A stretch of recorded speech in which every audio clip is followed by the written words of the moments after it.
নোয়াখালীতে তুচ্ছ ঘটনায় যুবককে ছুরির আঘাত, অভিযুক্ত আটক। নোয়াখালী সদর উপজেলায় তুচ্ছ ঘটনাকে কেন্দ্র করে মোহাম্মদ সুজন মাহমুদ নামে এক যুবককে ছুরির আঘাত করা হয়েছে। বর্তমানে তিনি আশঙ্কা অবস্থায় ঢাকা একটি হাসপাতালে চিকিৎসাধীন রয়েছেন। শুক্রবার ৪ এপ্রিল দুপুরে এ তথ্য নিশ্চিত করেন সুদারাম থানার ভারপ্রাপ্ত কর্মকর্তা ওসি মোহাম্মদ কামরুল ইসলাম।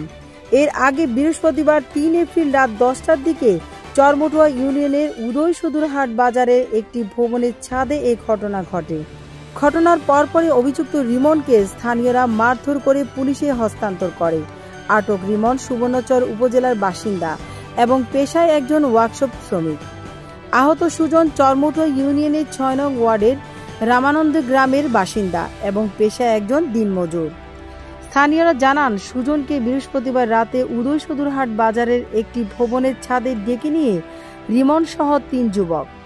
পূর্বের শত্রুতার জেরে তাদের মধ্যে কথা কাটাকাটি হলে এক পর্যায়ে রিমন ও তার সঙ্গীরা সুজনকে গলা, বুকে ও বাহুতে ছুরির আঘাত করে পালিয়ে যায়।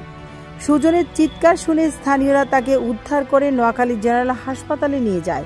পরে আশঙ্কাজনক অবস্থায় তাকে ঢাকা পাঠানো হয়। এই বিষয়ে ওসি মোহাম্মদ কামরুল ইসলাম বলেন, এই ঘটনায় একজনকে আটক করা হয়েছে, তবে ছুরির আঘাতের সঠিক কারণ এখনো জানা যায়নি। লিখিত অভিযোগ পেলে আইনগত ব্যবস্থা নেওয়া হবে। রুমানা ইসলাম, সিএন টেলিভিশন, নোয়াখালী।